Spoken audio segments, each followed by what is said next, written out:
Hello, this is Aidan's Toy Trove. This box was mailed to me, but I'm not opening it for the first time. It came with us to Breyer West, and it has, I believe, 2 of my Breyer Custom Horses in it. So these aren't packed how they were packed when I got them in the mail, meaning that they weren't repacked at the show as well as they were packed for shipping, because they were just driving home in the car with us versus being thrown on an airplane and thrown across the country. So, since this box is so huge, put it over here.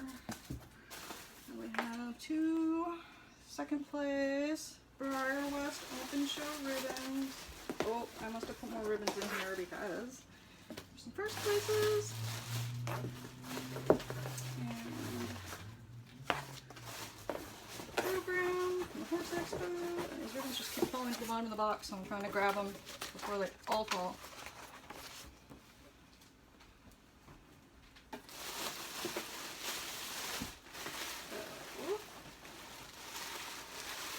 This first horse,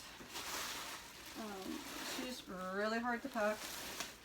She is a custom done by Tiffany Purdy.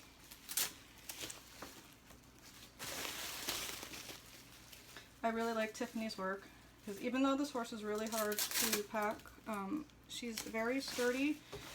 Tiffany does a great job of reinforcing her horses so that they don't break in transit and can be shown in performance, and she stands behind her work. So if one of them does happen to break, then she will fix it free of cost as far as her labor goes.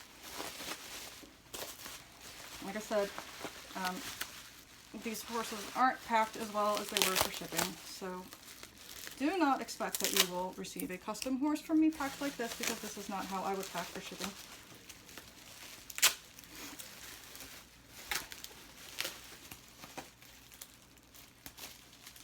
Now this horse she was shipped out for repairs, but the horse herself was not broken. Rather, she had a broken peg. And she had that broken peg when I purchased her from overseas, but she still stood on, I think it was 2 of her pegs, so it was okay. But I finally had the time to send her off to Tiffany and get the pegs repaired. And she did a really cool thing. She put some little kind of discs at the bottom of her pegs so that now she doesn't require a base, because she came with a big heavy base, which is kind of a pain to lug around.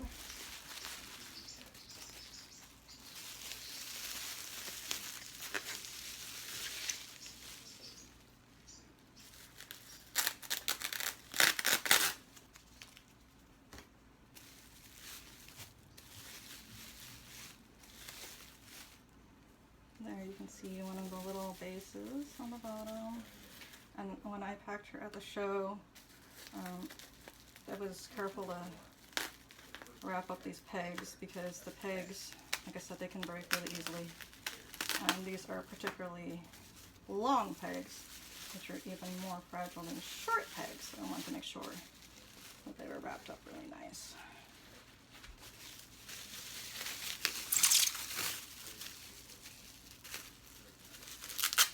I am going to save this bubble wrap so I can rewrap her in it when it comes time to wrap her up again.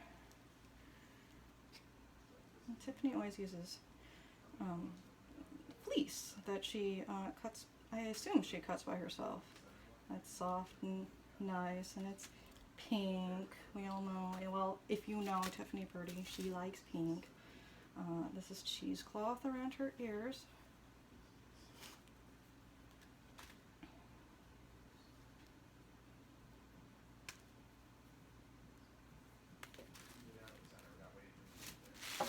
So, this horse is based loosely off, or actually I don't think it's even loosely. I think she's just plain based off of a real standardbred racehorse by the name of, oh no, it's not. No. She is based off the color of a real standardbred racehorse, but she is not a portrait model.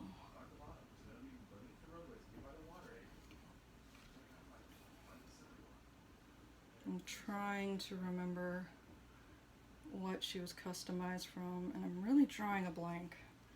I'm thinking maybe Solinero or Tortillas. I'll remember and I'll post it in the notes. But in the meantime, I'll give you a closer look at her because she's really pretty. She has beautiful roaning on her brown because she's I don't know if you would call this a Sabino, but she definitely has some extreme white. And she's got the beautiful edging or the mapping on her markings there. And it's not a different color, but it's definitely not a harsh white line. It's nicely blended. She has a shaded mane and tail. And she has the cutest little, let's see if we can get that in there, mouth with her, kind of her lip drawn back. So she's baring her teeth there. She's a really neat model.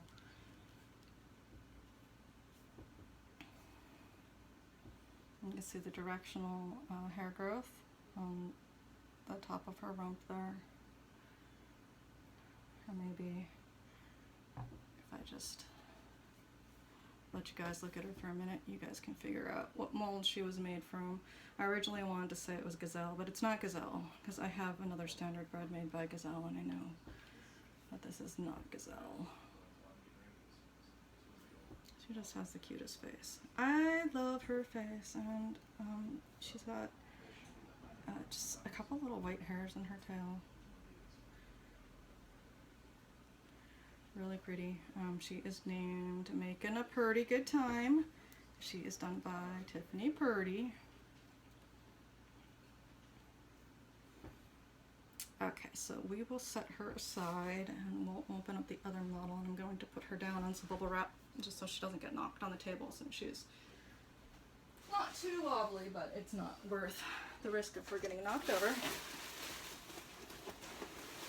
Okay, so this other horse was sent to Tiffany, and it was just a really little minor touch-up.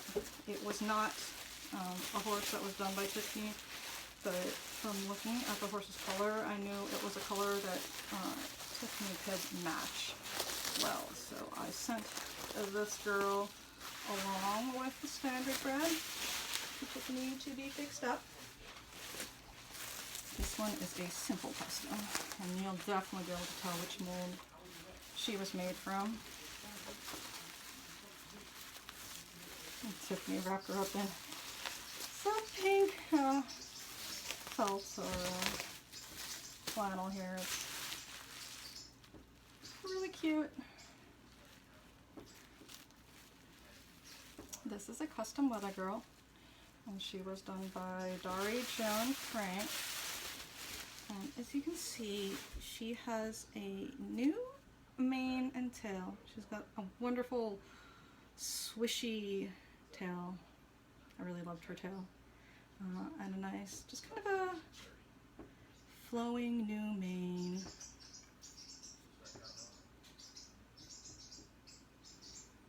And again, this was Weathergirl customized by D'arry Jone Frank, who I have several pieces by. You can see the little, her tailbone on the bottom of her tail there. And she does stand with the assistance of a peg. It's a very short peg in her left hind hip, so that shouldn't be a problem as far as breaking. You can see the veining work that D'arry put into her. She's got it kind of on her underside between her hind legs, and she also has an air hole, which I touched on before. It's extremely important for custom model horses to have air holes, and this one does have an air hole. And she's kind of a really pretty, either chestnut or a chestnut going gray. The lighting here isn't great, but she has really subtle dapples on her barrel, and she has a shaded mane and tail, and she has detailing on her hooves. This is Loretta. She's a custom Weathergirl by D'arry Jone Frank.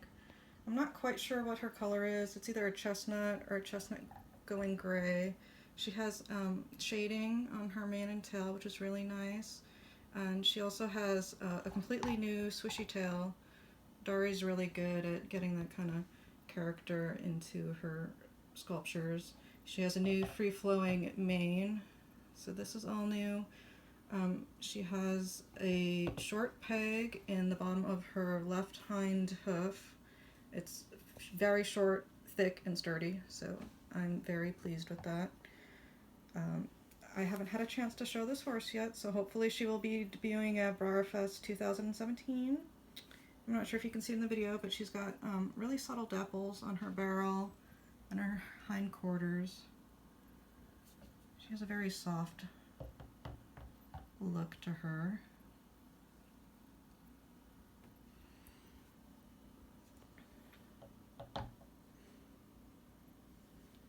So that's Laredo, and I'll grab the other one. This one is Making a Pretty Good Time. She was customized by Tiffany Purdy, and I can't remember the mold. I believe the head is a Salinero head. She's based off a real Standardbred who had this sort of color. Tiffany did an excellent job on her hair detailing. You can see that she has the directional hairs both in her pinto spots, and then on her solid color she has the smaller marks for the hair growth. You can see how it splits kind of like the hair growth would on the back of her. And I might have to flip her up for this, but she's got a really cute expression with her muzzle. You can just barely see her teeth peeking out, like she's curling her top lip, and or the bottom one's hanging. Tiffany did a really nice job with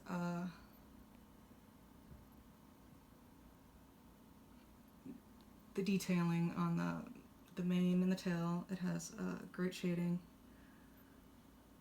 She's just a very nice piece. These rods, she was originally sent away for repairs because she broke one, so hopefully these will stay put on her. We've been wrapping her rods completely in bubble wrap for transport since they're so long and easily breakable. I have another custom Standardbred named Miss Muscles, who is a bay and is in a similar pose to this. We can do her on another video, but let me get them both in the video for you here. That one is Making a Pretty Good Time, and this is Laredo by D'arry Jone. Thanks for watching.